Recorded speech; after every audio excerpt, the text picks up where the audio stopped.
La voluntad de creer. William James. Más libros en audio en www.bibliotecaenaudio.com.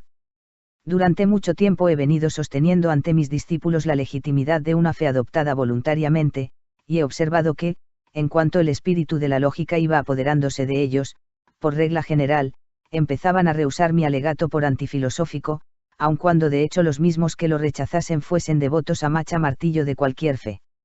Y hallándome plenamente convencido de la razón que me asiste, aprovecho la oportunidad de vuestra invitación para esclarecer mi tesis, por lo mismo que acaso me dirija a inteligencias más preparadas para este punto que las que hasta ahora han compartido mis explicaciones.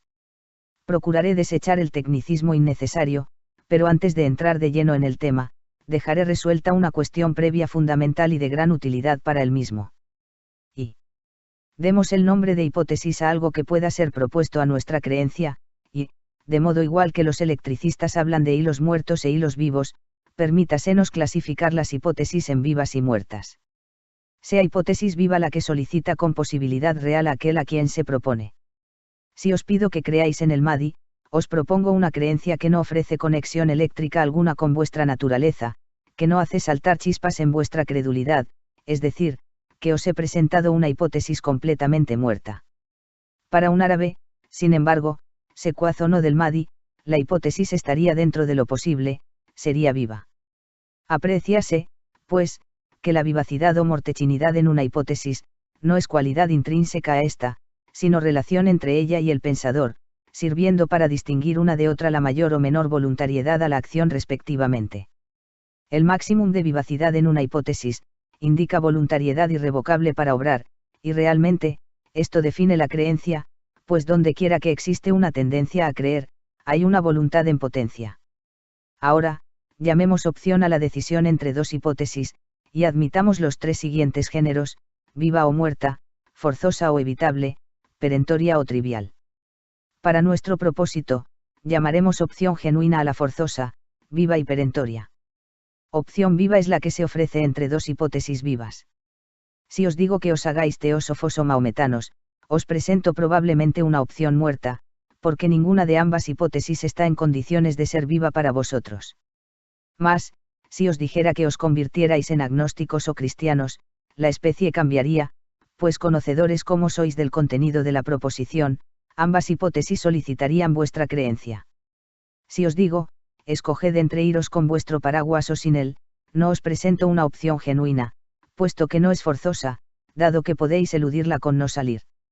De igual modo, si os dijera, amadme o odiadme, dad mi teoría por falsa o verdadera, en ambos casos vuestra opción es evitable, puesto que os queda el recurso de manteneros indiferentes hacia mí y de declinar la invitación de dar vuestra juicio sobre mi teoría.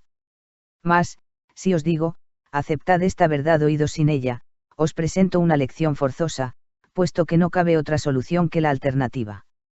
Todo dilema basado en una disyuntiva lógica completa, sin posibilidad de no escoger, es, pues, una opción forzosa. Finalmente, si fuese yo el Dr. Nansen y os propusiera asociaros a mi expedición al Polo Norte, vuestra opción sería perentoria, puesto que tal oportunidad acaso fuera la única para vosotros, y vuestra elección os excluiría de la gloria de los descubrimientos polares, u os pondría tan preciosa ocasión a vuestro alcance. Todo el que renunciare a prestarse en la oportunidad única, habría de perder el premio de la empresa, tan ciertamente como si tras de intentada fracasase. Per contra, la opción es trivial, cuando no es única, cuando es insignificante al albur, o fácilmente revocable la decisión, de considerarse más tarde desacertada. Abunda en la vida científica tal género de opciones triviales. Un químico encuentra una hipótesis lo suficientemente viva para dedicar un año a su demostración, cree en ella durante este tiempo, pero si los experimentos no son concluyentes de un modo u otro, nada le importa el tiempo perdido, que ningún daño sensible ha ocasionado. Teniendo en cuenta las distinciones establecidas, quedará facilitada la discusión que voy a empezar.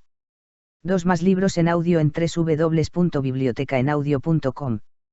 Considerando, en primer término, la actual psicología de la humana opinión vemos, al apreciar ciertos hechos, como nuestra naturaleza pasional y volitiva parece latir en la raíz de nuestras convicciones, y al inquirir en el fondo de otros hechos, observamos que su existencia sería imposible de otro modo que el deducido de su noción intelectual.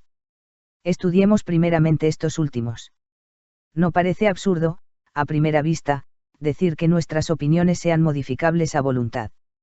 ¿Puede ésta ser escabel u obstáculo a nuestro intelecto en sus percepciones de la verdad? Podemos, con tan solo quererlo, creer que es un mito la existencia de Abraham Lincoln y que los retratos de él conocidos son de otra persona cualquiera. Podemos, por voluntario esfuerzo, creernos sanos y fuertes cuando el reuma nos ate a la cama, o dar por cierto que el billete de 25 pesetas que llevamos en la cartera es de 1000.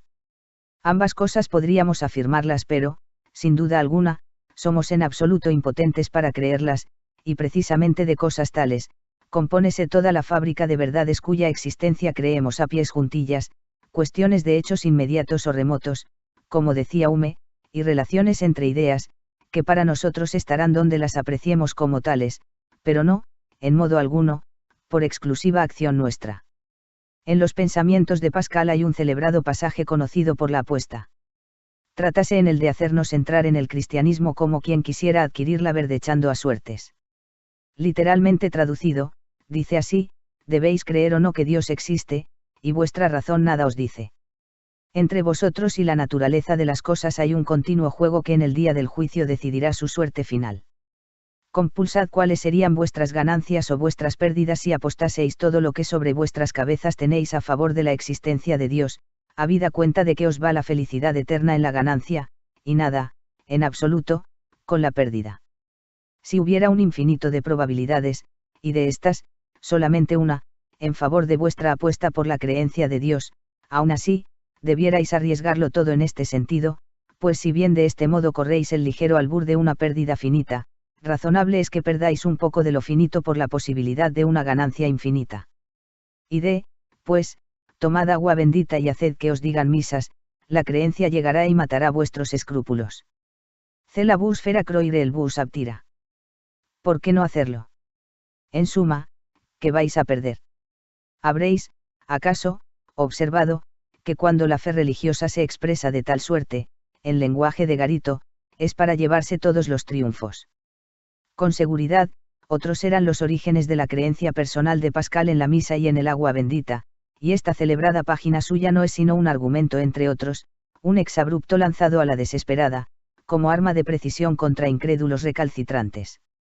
Nosotros notamos que a la fe en misa y en el agua bendita adoptada fríamente, después de tal cálculo mecánico, faltaríale el interno sentido de la realidad de la fe, y de ocupar nosotros el lugar de Dios, tendríamos especial satisfacción en eliminar de la gracia divina a creyentes de tal fuste. Es evidente que, de no poseer nosotros tendencia alguna a creer en misas y agua bendita, la opción que a nuestra voluntad se ofrece por Pascal no es una opción viva. Con seguridad ningún turco tiene en cuenta para nada la misa ni el agua bendita, y, hasta a nosotros los protestantes, tales medios de salvación parecennos tan baladíes, que la lógica de Pascal nos deja como si tal cosa. Lo mismo podría escribirnos el Mahdi diciéndonos: yo soy el esperado a quien Dios crió en su efulgencia infinita. Seréis eternamente felices si me confesáis, de otro modo, desapareceréis de la faz de la tierra. Juzgad de vuestra ganancia infinita, de ser yo el verdadero, contra vuestra insignificante pérdida, si no lo soy. Su lógica sería la de Pascal, mas en vano la emplearía contra nosotros, pues la hipótesis que nos ofrecería, sería muerta. Ninguna tendencia a obrar ni aun en el ínfimo grado, despertaría en nosotros. El hablar, pues, de creer por volición nuestra, parece sencillamente tonto, y visto de otro modo, hasta quizás una vileza.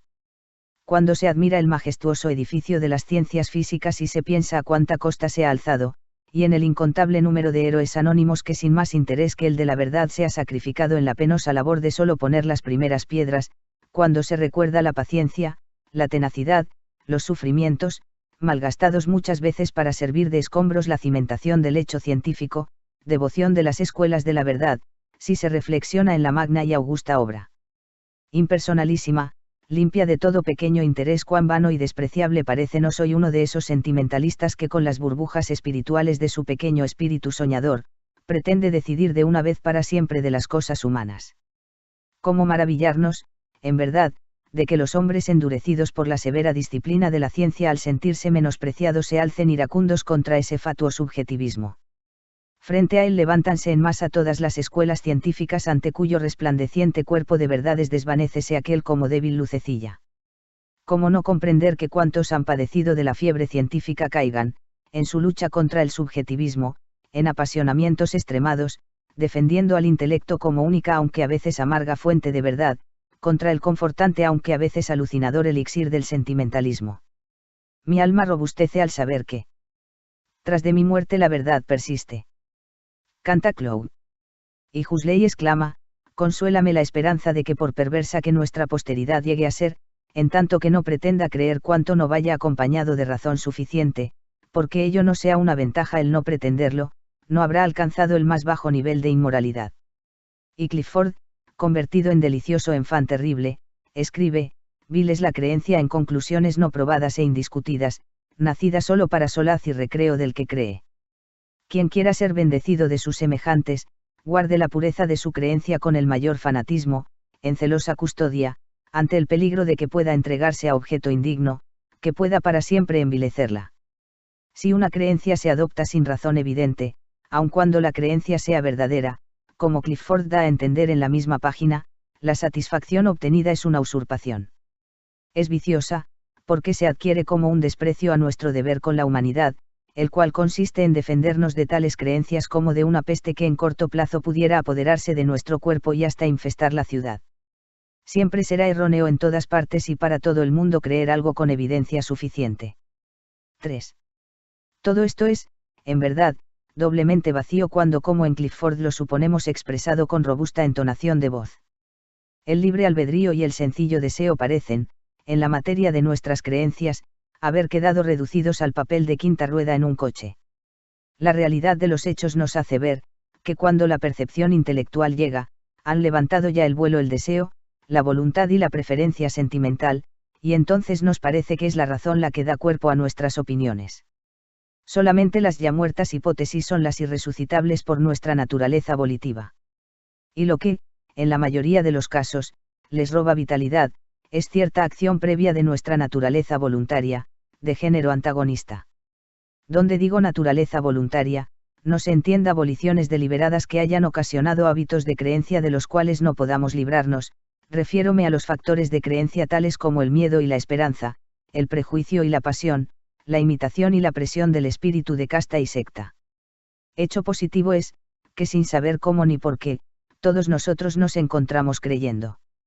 M.R. Balfour da el nombre de autoridad a toda aquella influencia que nacida del clima intelectual hace que las hipótesis sean para nosotros posibles o imposibles, vivas o muertas.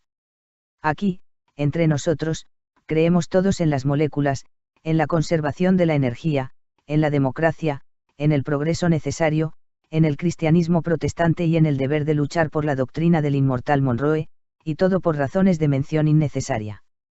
Conocemos estas cuestiones con no más íntima claridad, probablemente con menos, que los que no creen en ellas. El no asentimiento de estos tendrá algunos fundamentos en que basar sus conclusiones, mas, para nosotros, no otra apreciación que el prestigio de las opiniones, es lo que seguramente hace brotar la luz que alumbra los cerrados depósitos de nuestra fe. Nuestra razón queda del todo satisfecha en el 99% de los casos, cuando le es posible, al ser discutida nuestra credulidad, hallar unos cuantos argumentos defensivos. Nuestra fe es la fe en la fe de otros, ley tanto más comprensiva, cuanto más altas son las cuestiones a que se refiere. Nuestra creencia en la verdad misma, por ejemplo, que tal verdad existe, y que nuestra inteligencia y la verdad están dispuestas una para otra, que es sino una apasionada afirmación del deseo en el cual nuestro sistema social se sostiene. Queremos obtener una verdad, queremos creer que nuestros experimentos, estudios y discusiones deben llevarnos cada vez más hacia ella, y en esta línea combaten juntas nuestras vidas pensantes. Mas, si un escéptico pirrónico nos preguntara cómo conocemos todo esto, hallaría nuestra lógica una respuesta a mano. No, ciertamente que no. Es una abolición contra otra, nosotros vamos hacia la vida en busca de una verdad o presunción que la vida no tiene interés alguno en presentarnos. En general, no creemos en aquellos hechos y teorías que no tengan alguna importancia para nosotros. Las emociones cósmicas de Clifford no mueven los sentimientos cristianos. Huxley no comprende la dignidad episcopal por no haber dado un puesto al orden sacerdotal en su plan de la vida social. Newman, por el contrario, defendiendo el romanismo, halla toda suerte de razones en su favor y cree que una escala sacerdotal es necesidad y satisfacción de su sistema orgánico. ¿Por qué son tan pocos los hombres de ciencia que buscan la verdad de la llamada telepatía? Porque creen, como un eminente biólogo, ya muerto, me confesaba, que si tal cosa llegase a ser verdad, los científicos deberían unirse para conservarla en el más profundo silencio, pues tal descubrimiento desharía la uniformidad de la naturaleza y otra porción de cosas sin las cuales los hombres de ciencia no podrían continuar sus trabajos. Mas si estos mismos investigadores viesen en la telepatía algo que en su calidad de hombres de ciencia les fuese útil, no solo examinarían la evidencia de ella, sino que encontrarían suficiencia para un objetivo científico. Tal ley así impuesta por los lógicos, si puedo dar el nombre de tales a los que intentan señalar los límites de nuestra naturaleza volitiva, no se basaría en otra cosa sino en el peculiar deseo en ellos de excluir todo elemento inútil a sus funciones de lógicos sistemáticos. Evidentemente, pues, nuestra naturaleza no intelectual ejerce decisiva influencia en nuestras convicciones. Existen tendencias pasionales y voliciones que preceden a la creencia y otras que van tras ella, siendo estas últimas las que menos afinidad gozan, a no ser en los casos en que el esfuerzo pasional ha ido ya encauzado en dirección análoga. Así es como el argumento de Pascal, en lugar de ser impotente, aparece como un buen asidero, y es al mismo tiempo remache necesario para completar nuestra fe en la misa y el agua bendita. La cuestión, como se ve, está lejos de ser sencilla, la simple introspección y la lógica por sí mismos no son los únicos factores de nuestros credos. 4. Reconocida la complejidad del asunto, tratemos de averiguar si depende de viciosa o de patológica disposición psíquica, o si, por el contrario, trátase de un proceso normal constructivo de nuestro intelecto. Así, voy a defender la tesis que se resume de este modo: nuestra naturaleza pasional, no solo puede, sino que debe, obrando cumplidamente, optar entre proposiciones donde quiera que se presente una opción genuina, que por su naturaleza no puede ser decidida en el campo intelectual, pues decir, en tales circunstancias, no decido, dejo la cuestión sin resolver, es en sí mismo una decisión pasional, equivalente a decir sí o no, y se corre el mismo riesgo de perder la verdad que en el primer caso. La tesis así expresada, en abstracto, confío que en breve quedará aclarada, previa otra pequeña disquisición. V. Se habrá notado que para el propósito de esta discusión nos hallamos sobre una base dogmática, con la cual queda fuera de cuenta el escepticismo filosófico sistemático. El escéptico no se cuida del postulado que nosotros tratamos de resolver, o sea que existe la verdad y que alcanzarla es la función de nuestra inteligencia. Sin embargo, en realidad, marchamos en este punto de acuerdo con los escépticos. La fe en que existe la verdad y en que nuestra inteligencia puede hallarla, es obtenible de dos modos, por el modo empírico y por el modo absoluto. Los absolutistas en esta materia, o idealistas, dicen que no solamente podemos llegar a conocer la verdad, sino saber cuándo hemos dado con ella, mientras que los empíricos opinan que aun alcanzándola, no podemos infaliblemente decir cuándo. Una cosa es conocer y otra conocer por cierto lo que conocemos. Se puede sostener la posibilidad de lo primero, sin necesidad de lo segundo, de aquí que los empíricos y los idealistas, aunque no entren en el calificativo general de escépticos, según el usual valor filosófico de este término, ofrecen gradaciones diferentes de dogmatismo en su manera de ser. Echando una ojeada a la historia de la filosofía, se ve que ha prevalecido largo tiempo en la ciencia la tendencia empírica, mientras que la tendencia idealista ha dominado siempre en filosofía propiamente dicha. La peculiar especie de felicidad que la filosofía promete, consiste, precisamente, en la convicción íntima que posee cada una de sus escuelas de haber llegado por su sistema al fondo de la certidumbre absoluta. Las otras escuelas no son sino un conjunto de opiniones, falsas en su mayoría. Nuestra filosofía es la que contiene los fundamentos fijos y definitivos. ¿Quién no recuerda que tal es, en síntesis, la manera de expresarse de todos los sistemas conocidos? El que se precie de tal debe presentarse como un cuerpo cerrado, acaso inversible en tal o cual detalle, pero jamás en su disposición esencial. La ortodoxia escolástica, en donde siempre se encontrarán conclusiones perfectamente definidas, ha edificado primorosamente esta convicción absolutista en la doctrina llamada de la evidencia objetiva. Si, por ejemplo, yo no me atrevo a dudar de que existo ahora delante de vosotros, de que 2 es menos que 3, o de que siendo todos los hombres mortales, lo soy yo también, es porque estas cosas iluminan mi intelecto irresistiblemente. El fundamento final de esta evidencia objetiva, presente en ciertas proposiciones, es la adequatio intellectus nostri cum re. La certidumbre que suministra, envuelve una aptitudine madestorquendum certum sensum por parte de la verdad apreciada, y en cuanto al sujeto, una quietem incognitione, cuando una vez recibido mentalmente el objeto, no deja tras él posibilidad de duda, y en todo el razonamiento no opera sino la entitas ipsa del objeto y la entitas ipsa de la mente. A nosotros, vagos pensadores modernos, nos disgusta hablar en latín, no nos agradan términos de añejo sabor silogístico, pero en el fondo, nuestro estado mental es muy semejante al de este modo de raciocinar cuando dejamos ir nuestro juicio a rienda suelta. Ustedes creen en la evidencia objetiva y yo también, apreciamos algunas cosas como ciertas, conocemos y conocemos que conocemos, hay algo en nosotros que automáticamente da la hora cuando las manecillas de nuestro reloj mental han llegado a su sitio. Los mayores empíricos lo son como empíricos reflexivos, cuando se abandonan a sus instintos, dogmatizan como infalibles papas. Cuando Clifford nos habla de lo pecaminoso de ser cristiano bajo tan evidente insuficiencia, la insuficiencia es, en realidad, la última cosa que aparece ante su mente. Para ellos, la evidencia es absolutamente insuficiente, solo que por otro razonamiento. Creen tan profundamente en un orden anticristiano del universo, que no hay posibilidad de opción viva, fuera de esta suposición. El cristianismo es, pues, para ellos una hipótesis muerta desde un principio. 6. Ahora bien, siendo todos igualmente idealistas por instinto, como debemos, en nuestra calidad de estudiantes de filosofía, comportarnos con tal hecho? Marcharemos de acuerdo con él, o lo consideraremos natural flaqueza de la cual debamos curarnos en la medida de nuestras fuerzas. Creo sinceramente que el último procedimiento es el que más nos cuadra como hombres reflexivos. Sin duda, la evidencia objetiva y la certidumbre no son nada más que hermosos ideales para especulaciones dialécticas, porque ¿quién las ha visto en este mundo sublunar y misterioso?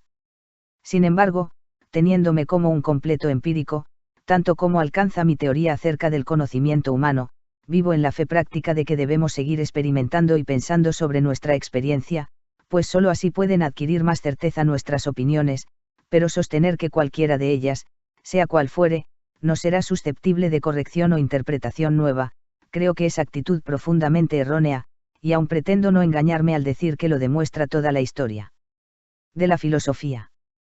No hay sino una verdad indefectiblemente cierta, y es la que el escepticismo pirronístico deja en pie, la verdad de que existe el fenómeno presente de la conciencia. Sin embargo, con ello no tenemos sino el simple punto de partida del conocimiento, la mera admisión de alguna sustancia sobre la que filosofar, y las diferentes filosofías no son otra cosa que otras tantas tentativas de definición de lo que realmente sea esta. Si consultamos nuestras bibliotecas, ¿cuántas discordancias descubriremos? ¿Quién nos dará la respuesta enteramente cierta que buscamos?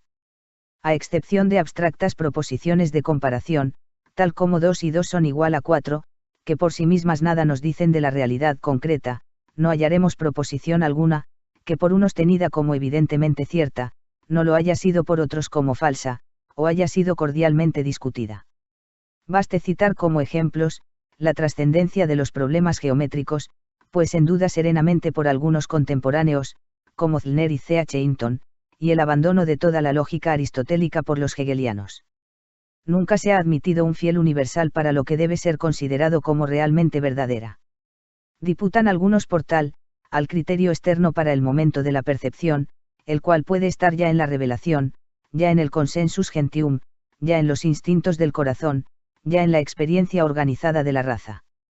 Consideran otros que el dicho fiel de la verdad es el propio momento perceptivo, el cual, para Descartes, está constituido por sus ideas claras y distintas garantizadas por la veracidad de Dios, para Reid por su sentido común, y para Kant por sus formas de juicio sintético a priori. La imposibilidad de concebir el contrario, la posibilidad de demostración mediante los sentidos, la posesión de determinada unidad orgánica completa, o relación recíproca realizada cuando una cosa es su otro yo, son otras tantas bases sistemáticas empleadas para justipreciar la verdad. La muy venerada evidencia objetiva jamás aparece aquí triunfante, es una mera aspiración o Grenzbegriff, hacia el ideal infinitamente remoto de nuestra vida pensadora. Alegar que ciertas verdades la poseen en la actualidad, es sencillamente decir que cuando las creéis ciertas y son ciertas, han alcanzado la verdad objetiva y nunca de otro modo. Pero, positivamente, la convicción que cada uno tiene de que su evidencia posee el carácter objetivo, es sólo otra opinión sobreañadida. Para que inmenso número de contrarias opiniones se ha invocado la evidencia objetiva y la certidumbre absoluta. El mundo es racional en todas sus partes, su existencia es el último hecho tangible, existe un Dios personal es inconcebible, existe un mundo físico extramental inmediatamente conocido, la mente solo puede conocer sus propias ideas, existe un imperativo moral, la obligación no procede sino de los deseos, existe en todo ser un principio espiritual permanente, no existen sino mudables estados mentales, hay una cadena sin fin de causas, solo existe una causa primera absoluta. Obedece todo a una necesidad eterna, todo es libre, existe un plan, no hay plan, todo procede de una unidad primaria, el origen es múltiple, hay en las cosas universal continuidad, el mundo es discontinuo esencialmente, hay un infinito, ¿quién lo ha visto? Todo es esto, todo es aquello. Nada ha habido que no haya sido invocado por absolutamente cierto y por absolutamente falso.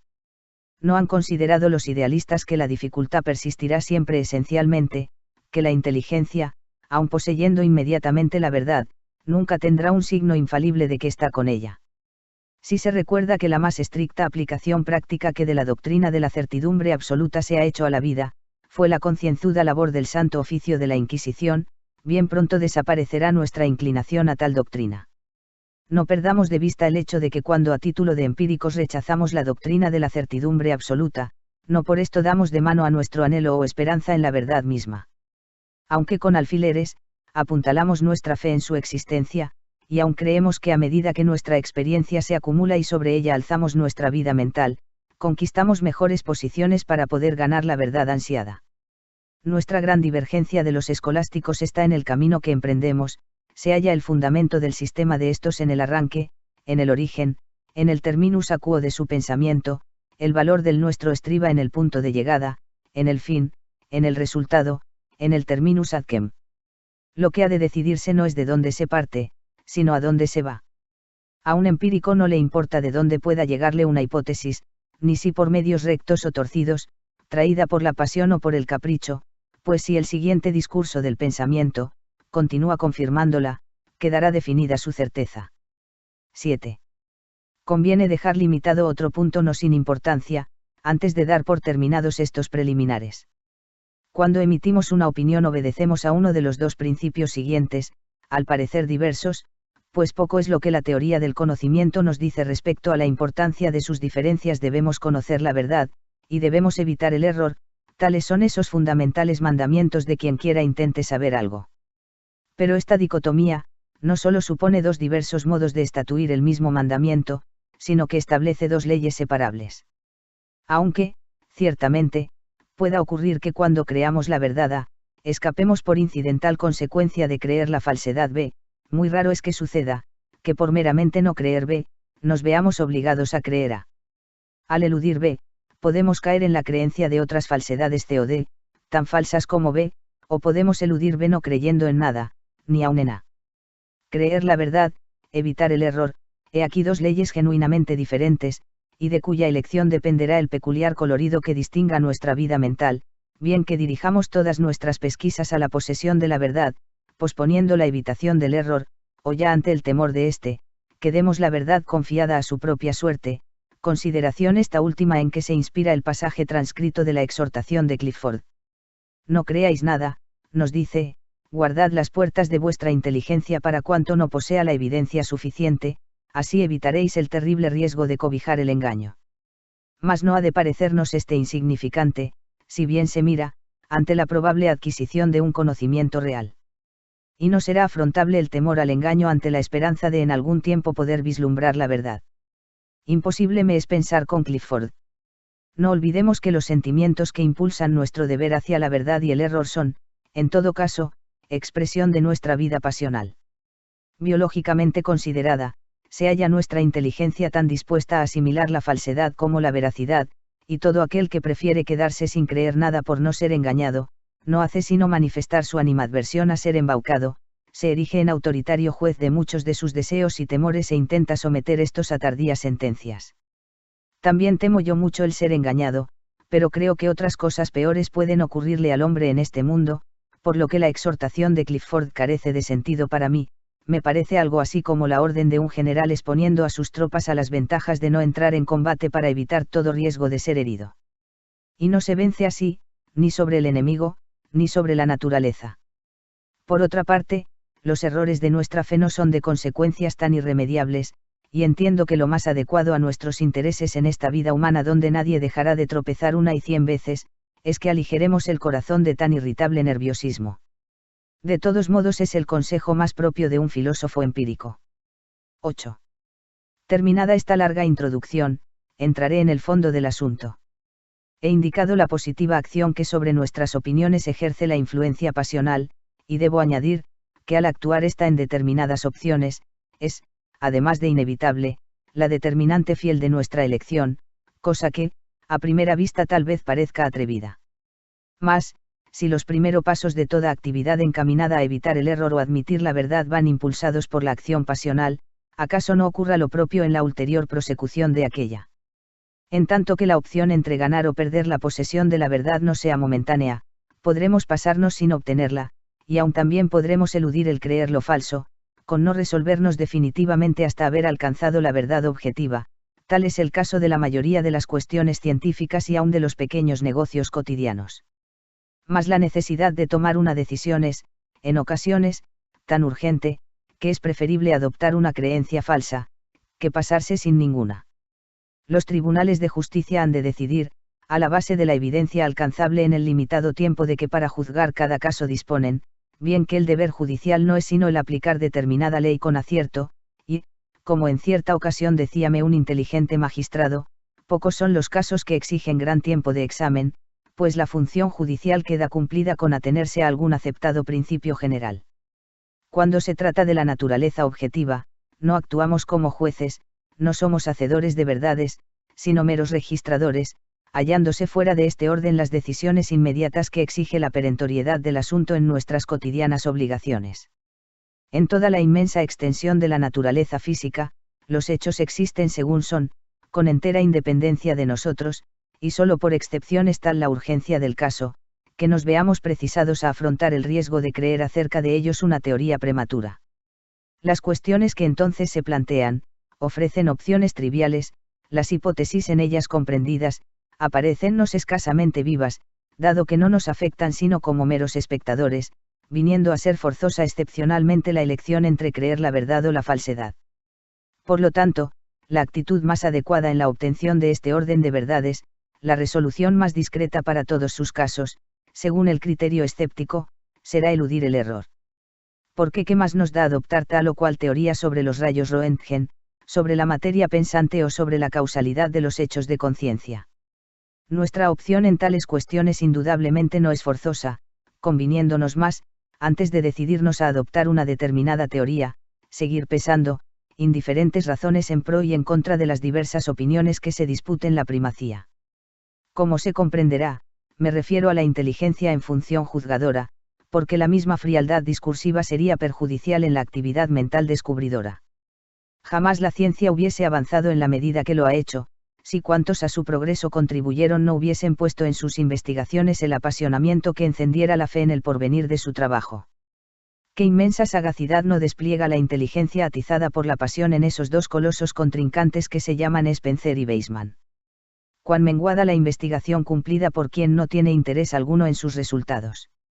El verdadero y más útil investigador habrá de ser siempre el observador más escrupuloso, el de más fina sensibilidad, aquel que aguijoneado por vivo interés, acaso de bandería, posea al propio tiempo la coordinación nerviosa más próxima a la precisión absoluta que le garantice contra el propio engaño. Por esto la ciencia ha organizado de modo objetivo dicha necesaria coordinación nerviosa, creando la técnica y el llamado método de comprobación, si bien llega a poner en este tales amores, que podría decirse que la misma verdad parece en muchos casos sacrificada en sus aras. Y aún sería capaz de exonerar de toda ejecutoria científica a la misma verdad de las verdades de venir solamnete con el simple atavío de la sencillez afirmativa. Sin embargo, ¿quién será tan osado que niegue a las pasiones humanas poder superior a las reglas de la técnica? Le coeurases raisons, dice Pascal, que la raison neon con night pass. El abstracto intelecto, supremo árbitro, aparece indiferente a todo menos a las estrictas leyes de su enjuiciamiento, pero, no debemos olvidar que, acaso inconscientemente, haga el juego de los concretos de donde sus raíces se nutren y absorba en ellos las embriagadoras esencias de vivas y caprichosas hipótesis. Lo cual no obsta a que convengamos en que nuestro ideal en la consecución de la verdad debe ser el dejar libre y desapasionado el juicio de la inteligencia, purificada en cuanto posible sea de las opciones que acaso nos induzcan al engaño. Pero, es que no existen en el campo especulativo opciones forzosas, y que, a pesar de nuestro natural humano interés en poseer la verdad de modo positivo, como en evitarnos el engaño, podremos aguardar fríamente hasta que la evidencia completa llegue por sus vías conocidas.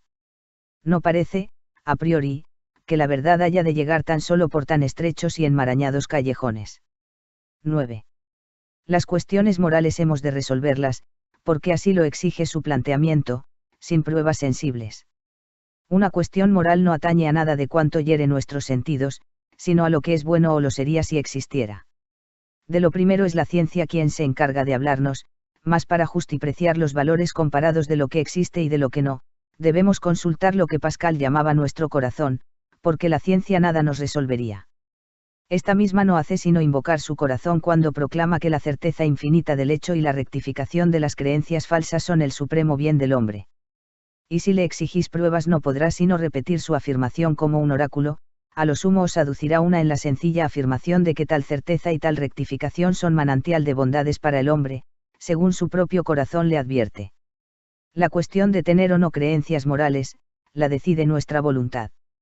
Son falsas o verdaderas, o bien meros fenómenos biológicos por los cuales apreciamos individualmente las cosas, indiferentes en sí mismas, como buenas o malas. Es nuestra inteligencia quien deba fallar el pleito. Si el corazón no quiere, jamás ella podrá llevarnos a la creencia en ese mundo de realidad moral. El escepticismo mefistofélico satisfará mejor que el idealismo alguno de los instintos intelectuales. Personas hay tan frías de corazón por naturaleza, hasta en la edad de las pasiones, que padecen anestesia absoluta para las hipótesis morales, y ante cuya presencia el defensor de cualquiera de éstas se siente turbado, porque, al parecer, tienen ellas de su parte la evidencia demostrativa del conocimiento científico, mientras que el moralista parece apóstol sencillo influido solo por infantil credulidad ardientemente comunicativa.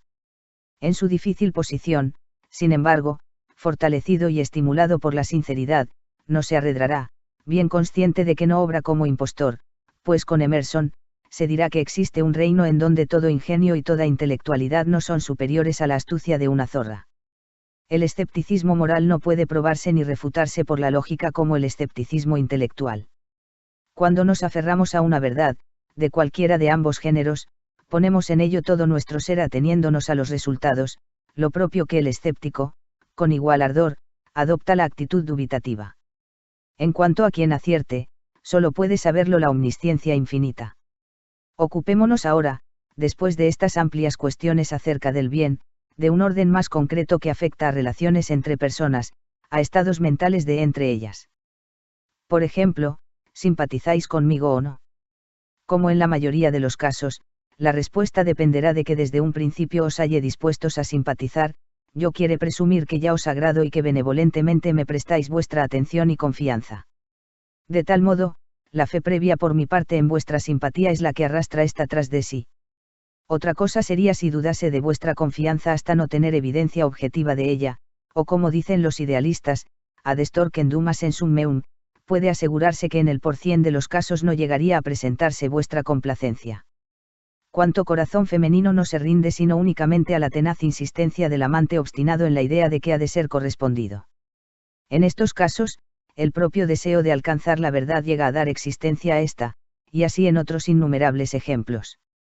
¿Para quiénes son las recompensas, los ascensos, las prebendas, sino para aquellos que ricos en hipótesis vivas y previendo sus ventajas, ponen en juego su actividad arriesgándose en pro de un éxito feliz en el que confiadamente esperan? Esta fe en las propias energías llena en el pleito vital la doble función de demanda y de prueba. Un organismo social de cualquier orden, simple o complejo, debe su existencia a la mutua confianza de cada uno de sus miembros. El resultado de la acción cooperativa de muchos individuos independientes entre sí no existiría sin la fe precursora de unos en otros. Los estados, los ejércitos, el comercio, un colegio, un equipo atlético, existen bajo tal condición cumplida por todas y cada una de las personas componentes, y sin tal fe previa desaparecería hasta el objetivo de tales asociaciones. Un atestado tren de viajeros, aunque cada cual estuviese decidido a vender cara su vida, con facilidad sería saqueado a mansalva por unos cuantos desalmados, a causa de la ciega confianza de todos los confabulados en que cada uno cumplirá la consigna del momento del ataque, y porque cada pasajero falto de fe en la ayuda de los compañeros de tren, por excepción se atreverá a poner resistencia. Mas, si todos ellos creyesen que obraban conjuntamente al arrojarse sobre los asaltantes, difícilmente podría intentarse saquear un tren con tan pasmosa temeridad. Hay, pues, hechos cuya existencia depende, en absoluto, de la fe en su advenimiento. Y si la fe en un hecho puede crear el hecho, es atrevida y pretenciosa la lógica mantenedora de que la fe sin completa evidencia científica es la más detestable inmoralidad en que pueda caer un ser pensante. Tal es, sin embargo, la lógica con que pretenden regular nuestra vida esos absolutistas científicos. X. Queda demostrado con lo dicho, que para las verdades dependientes de nuestra acción personal, es necesaria, casi indispensable, la fe basada en el deseo. Se me argumentará que, ejemplos como los citados, son triviales y que no tienen ni remota analogía con las grandes cuestiones cósmicas, como la de la fe religiosa, por lo cual no quiero dejar de ocuparme de estas, si bien lo haré considerando la religión en abstracto, en su carácter genérico, prescindiendo de sus variedades accidentales. ¿Qué viene a significar la hipótesis religiosa? La ciencia dice que las cosas existen, la moral que unas son mejores que otras, y la religión afirma en síntesis, primero, que las cosas más comprensivas son las más perfectas, las más eternas, al modo de la proposición de Calle Secretan, la perfección es eterna, es decir, que no puede ser objeto de demostración científica. Segundo, que por creer la primera proposición adquirimos una supremacía moral. Consideremos ahora los fundamentos lógicos de tales proposiciones, dando por cierta la hipótesis religiosa contenida en ellas y por admitida tal posibilidad, como casi necesaria, ya que discutimos la cuestión, advirtiendo que en ella va envuelta una hipótesis viva. Claro que quien no admita algún vislumbre de viva posibilidad en la certeza de la hipótesis religiosa, no debe proseguir. Me dirijo solamente al Sabin Rembrandt. Podemos ya observar por esta consideración, en primer lugar, que la religión se ofrece de tal modo como una opción momentánea, y que en el instante en que creemos, nos suponemos gananciosos de un cierto bien vital, que perderíamos en caso contrario.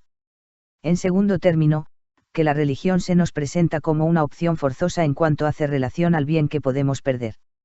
No es posible rehuir la opción, declarándonos escépticos, en espera de más pruebas, porque aun evitándonos de tal modo el caer en el error de admitir la religión como una verdad, perderíamos el bien que por ella adquirimos, otro tanto que si optáramos por no creer.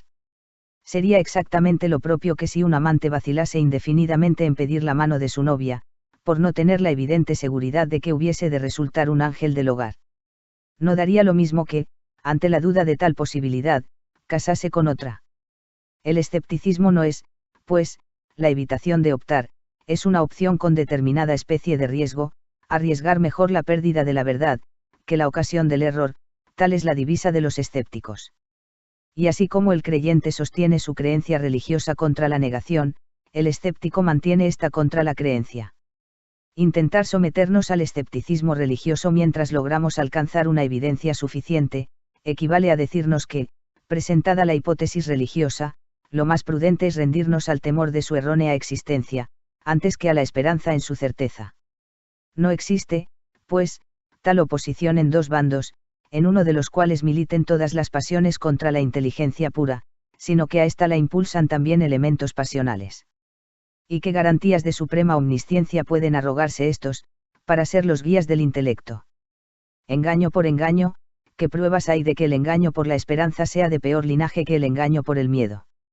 Yo desobedezco el mandato de la ciencia para cumplir mejor el hecho en que ella funda tal género de opción, y sigo mi inclinación propia, guía suficiente para permitirme, en casos como el que trato, correr mi riesgo. Si la religión es luz cuya incierta claridad con esfuerzo vislumbramos, ¿por qué permitir que coloquéis ante mis ojos, ansiosos de esa luz eterna, pantallas que me impiden poseerla en la única ocasión oportuna, allegada por mi voluntariedad de arriesgarme a obrar por necesidad pasional, de considerar religiosamente el mundo, necesidad que yo aprecio como justa y hasta profética. No de otro modo suponemos nosotros la religión aun al discutirla en estos momentos, hipótesis viva, muy probablemente cierta, que en los más de nosotros actúa con fuerza de fe activa y aun acaso ilógica. El aspecto perfecto, eterno, del universo, está representado en nuestras religiones como si tuvieran forma personal. Una vez adquirida la fe religiosa, el universo dejará de ser para nosotros un mero ello y será un tú, verdadero interlocutor invisible. Así, aunque en cierto sentido, aparecemos siendo partículas pasivas del universo, de este otro modo gozamos de autonomía, viniendo a ser centros activos, independientes. Además, percibimos que a esta voluntariedad hacia el bien en nosotros existente, es a la que la religión se dirige, como si no pudiéramos jamás llegar a la evidencia sin adelantarnos hacia ella. Si en lo social no diéramos paso alguno sin previas garantías de acierto y a nadie creyéramos por su palabra, lucido porvenir sería el nuestro, quedaríamos postergados siempre por aquellos espíritus que, más abiertos y confiados, supieran aventurarse en la ocasión propicia. Igualmente preteridos quedan, cuantos encerrados en la artillada fortaleza de inflexible lógica, piensan que la divinidad ha de hablarles un día sin que ellos pongan nada de su parte por adelantarse a reconocerla en momento alguno de la vida. Ese sentimiento en nosotros imbuido, ignoramos de dónde, de qué, creyendo obstinadamente en la divinidad, cosa que por otra parte no nos sería difícil evitar, cumplimos el más sagrado deber con el universo, parece integrar la vida esencia de la hipótesis religiosa. De ser esta cierta en todas sus partes, incluso esta última, el intelectualismo puro con su severa proscripción de la aquiescencia previa, sería un absurdo, quedando por lo tanto lógicamente sancionada la necesidad de la participación, tantas veces mentada, de nuestra naturaleza simpática. Así, pues, ¿cómo he de concebir yo las reglas del agnosticismo en la investigación de la verdad, y cómo, que se deje sin función definida en tal materia a nuestra naturaleza voluntaria? Me es imposible, por la sencilla razón de que considero irracional toda regla de procedimiento mental que ponga cortapisas al conocimiento de la verdad en cualquier forma que se adquiera. Tal es mi juicio resumido acerca de esta materia, y, sinceramente, no se me alcanza más.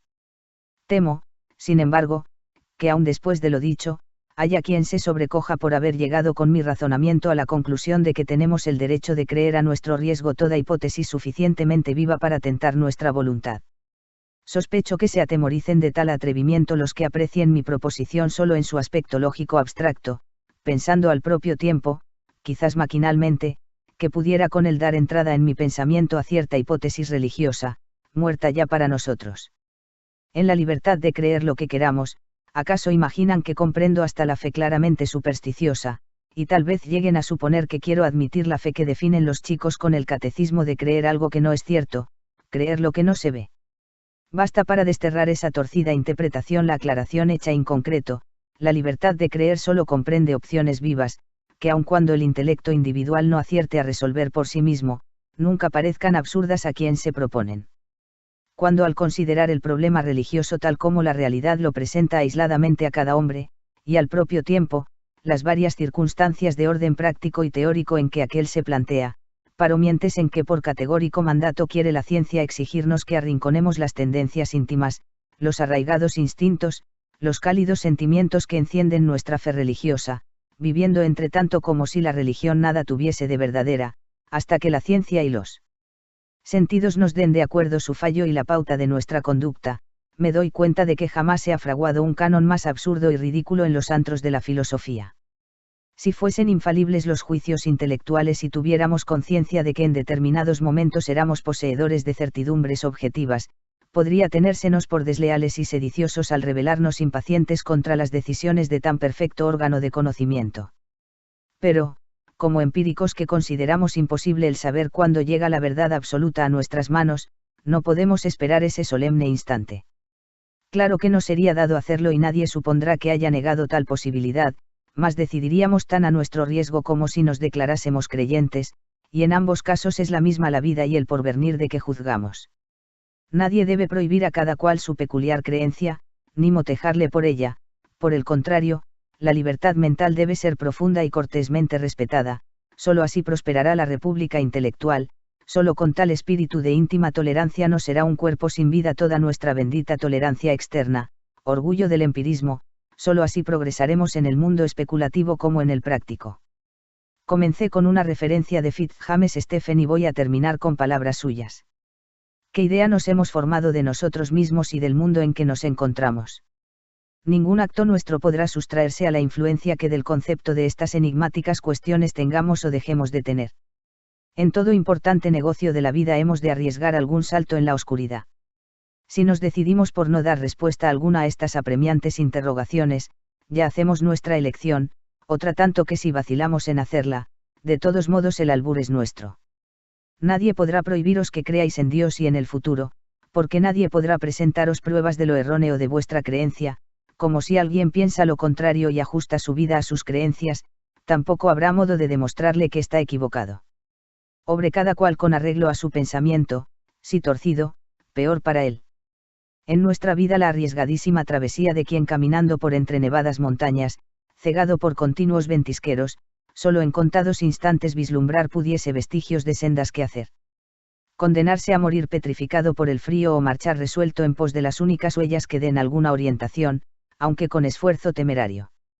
Sed fuertes y valerosos, obrad bien, aspirad al bien y aceptad lo que venga. Si la muerte acaba con todo, no podemos aguardarla de la mejor manera. Más libros en audio en www.bibliotecaenaudio.com. Fin del libro.